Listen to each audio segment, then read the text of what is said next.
আমরা আগামী 21 তারিখে ওই সিবিআই কে যখন হাইকোর্ট দিল তদন্তের ভার, তার 100 দিন 21শে নভেম্বর আমরা সেদিন সিবিআই এর দপ্তর অভিযান করব। সিজিও কমপ্লেক্স, সিপিআইএম রাজ্য কমিটির সিদ্ধান্ত হয়েছে 24 পরগনা উত্তর, দক্ষিণ, কলকাতা, হাওড়া, হুগলি লাগোয়া অঞ্চল, নদিয়া লাগোয়া অঞ্চল, শহরাঞ্চল এবং যেখান থেকে যোগাযোগ আছে তারা আসবেন। নমস্কার, আপনারা দেখছেন আমার ছোট্ট YouTube channel voice of Anirban. সঙ্গে আমি আপনাদের আপনজন অনির্বাণ চৌধুরী। আপনারা শুনছিলেন যে সিপিআইএম এর রাজ্য সম্পাদক মোহাম্মদ সেলিম তিনি ঘোষণা করলেন সিপিআইএম এর সদ্য সমাপ্ত রাজ্য কমিটির মিটিংয়ের গৃহীত সিদ্ধান্ত অনুযায়ী যে আগামী 21শে নভেম্বর সিজিও কমপ্লেক্স অর্থাৎ সিবিআই দপ্তর অভিযান করবে সিপিআইএম। কেন হঠাৎ করে সিবিআই দপ্তর অভিযান হবে সেই কথাটাও পরিষ্কার করেছেন মোহাম্মদ সেলিম, আমি শোনাবো।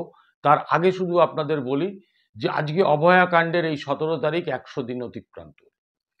এই 100 দিনের মধ্যে সিবিআই সঞ্জয় রায় ছাড়া দ্বিতীয় কারুকে অভিযুক্ত বা অপরাধী হিসাবে চিহ্নিত করতে পারল না। এবং একটা ভূমিষ্ঠ শিশুও এটা জানে যে ঘটনা ঘটেছিল অভয়ার ওপরে আরজি কর হসপিটালে ডিউটিরত একজন 31 বছরের তরুণী চিকিৎসকের ওপরে, সেই ঘটনা সঞ্জয় রায় একা ঘটাতে পারে না, যে কথাটা আমরাও প্রথম দিন থেকে বলে এসেছি। কিন্তু ঘটনা ঘটার থেকে 5 দিন ধরে কলকাতা পুলিশ তদন্তের নামে প্রহসন করেছে এবং তথ্য প্রমাণ লোপাট করেছে বলে অভিযোগ করেছে সিপিআইএম। এবং তারপরে যখন হাইকোর্ট সিবিআইকে দায়িত্ব দিল, সেই থেকে সিবিআই এখনো পর্যন্ত তারা কিন্তু তদন্ত করে ওই সঞ্জয় রায় ছাড়া আর কাউকে খুঁজে পেল না। এবং সিপিআইএম দল এটা পরিষ্কার করে মনে করছে যে এই তদন্তের ক্ষেত্রে কিছু ফাঁকফোকর আছে। অনেক গুরুত্বপূর্ণ তথ্য সিবিআই কোর্টকে জমা করেনি এবং সিবিআই তদন্তের গতি স্লথ হচ্ছে। সেই কারণেই সিবিআই দপ্তর অভিযান করছে সিপিআইএম। এই ব্যাপারে মোহাম্মদ সেলিম ঠিক কী কারণে অভিযান, কি বলেছেন একবার একটু শুনে নিন। কিন্তু এটা স্পষ্ট, অ্যাসিস্ট্যান্ট সুপারিনটেন্ডেন্ট বলছেন আমরা সবাই আছি, পুলিশও আছে। এবং সেখানে তারপরে পুলিশ নিজে পরিচয় দিচ্ছে আইসিআরজি কর, হতে পারে আউটপোস্টের লোক, হতে পারে থানার লোক, সেটা তদন্তের ব্যাপার। প্রথমে যখন বলছে শরীর একটু খারাপ, বেশি খারাপ, তাড়াতাড়ি আসুন, জলদি আসুন, যখন বলছে হয়তো আত্মহত্যা করেছেন বা মারা গিয়েছেন, তারপরে আরো টেনশন হয়ে গেছে ওদের। তারপরে তো বলছে পুলিশ যখন বলছে কদূর এসছেন, বিটি রোড এসেছি, ঠিক আছে আস্তে আস্তে আসুন। তারপরে দেখবেন 3.5 ঘন্টা আটকে রেখেছে, আসতে দেখা করতে দেয়নি। কারণ এই পিরিয়ডটা তো একটা ক্রুশিয়াল, যখন অপারেশন আসা পড়ছে, ক্লিন পড়ছে বা তার আগে হয়েছে। এই সমস্ত ফোন কলগুলো সিবিআইকে দেওয়া হয়েছে। কিন্তু সিবিআই যে চার্জশিট দিয়েছে, যে তদন্ত করছে, তার সিজার লিস্ট যা দিয়েছে সুপ্রিম কোর্টে এবং এখানকার কোর্টে, তার মধ্যে এই ফোন কলগুলো নেই। তাহলে একদিকে পুলিশ বলছে এরকম কথা কিছু আমরা বলিনি, এরকম কোনো ঘটনা ঘটেনি, আর যখন দেওয়া হয়েছে সিবিআই সেটাকে তদন্তের আওতার মধ্যে নিয়ে আসছে না। যদিও যখন ইনভেস্টিগেট করেছে, কথা বলেছে, বাড়ির লোককে দিয়ে যাদের সঙ্গে ফোনে কথা হয়েছে তাদেরকে সব জেনেছে।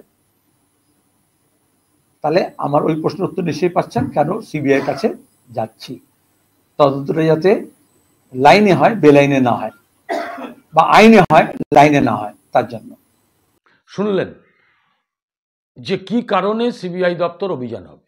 তবে এ কথাটাও ঠিক যে শুধু সিবিআই দপ্তর অভিযান করে সিবিআইয়ের কাছে দাবি জানানোটাই বড় কথা নয়, এটা তো হবেই। পাশাপাশি সিপিআইএম, সেটাও শোনাবো মোহাম্মদ সেলিম কি বলেছেন, সিপিআইএমের রাজ্য সম্পাদক। দ্রব্যমূল্য বৃদ্ধি সহ নানান যে ঘটনাবলী, যেটা মানুষের ওপরে একটা চাপ সৃষ্টি হচ্ছে, অর্থনৈতিকভাবে মানুষকে পঙ্গু করে দেওয়ার চেষ্টা হচ্ছে, তার বিরুদ্ধে আন্দোলন যেমন সিপিআইএম করবে।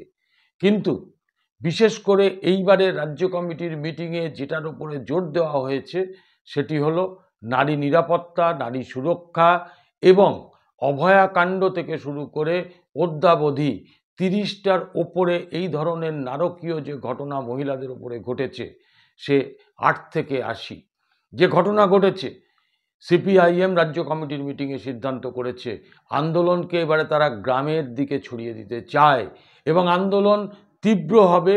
সিপিআইএম দল অভয়া মঞ্চ বলে যে মঞ্চ তৈরি হয়েছে বা ডাক্তারদের বিভিন্ন সংগঠন, সামাজিক যে সমস্ত সংগঠন, প্রতিবাদী সংগঠন, তাদের সকলকে নিয়ে এই যে খুন ধর্ষণ, সেটা আপনার জয়নগর থেকে জয়গাঁ, এমনকি এই প্রতিবাদীদের ওপরে যে থ্রেট নেমে আসছে, প্রতিবাদীদের পুলিশ হুমকি দিচ্ছে, মিথ্যা মামলা দিচ্ছে, এখনো পর্যন্ত 2 শতাধিক মানুষের ওপরে ওই শুধুমাত্র প্রতিবাদ করার জন্য, সোশ্যাল মিডিয়ায় পোস্ট করার জন্য তাদেরকে চিঠি ধরিয়েছে, একজনকে গ্রেপ্তার করেছে।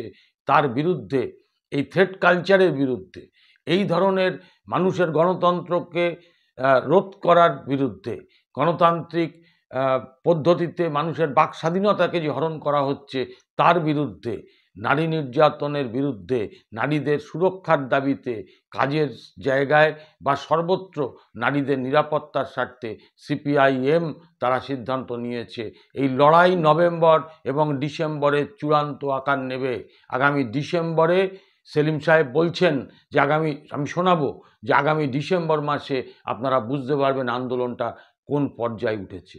সুতরাং ওই স্বাভাবিকভাবেই যে স্বীকৃতিপ্রাপ্ত যাদের 77টা আসন নিয়ে বিধানসভায় বিরোধী দলের আসন অলঙ্কৃত করছেন, আজকে সিপিআইএম শূন্য হয়েও তারা যে আন্দোলনটাকে সংগঠিত করছে, সেটা আজকে মোহাম্মদ সেলিমের মুখ থেকে একবার শুনে নিন।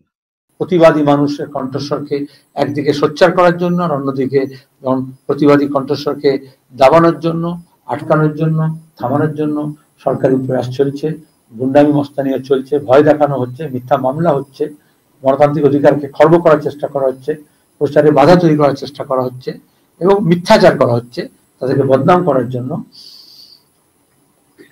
আমরা আরো সেটা গোটা রাজ্যব্যাপী যাতে সুসংহত হয় এবং শহর থেকে গ্রাম, গ্রাম বন্দর, মাঠ, আলপথ, রাজপথ সর্বগামী হয়, সেই চেষ্টা আমরা করব নভেম্বর ডিসেম্বর মাস জুড়ে। এবং ডিসেম্বর মাসে আশা করি আপনারা তার প্রতিফলন দেখতে পাবেন, আরো জোরদার আন্দোলন কিভাবে সংগঠিত হয়।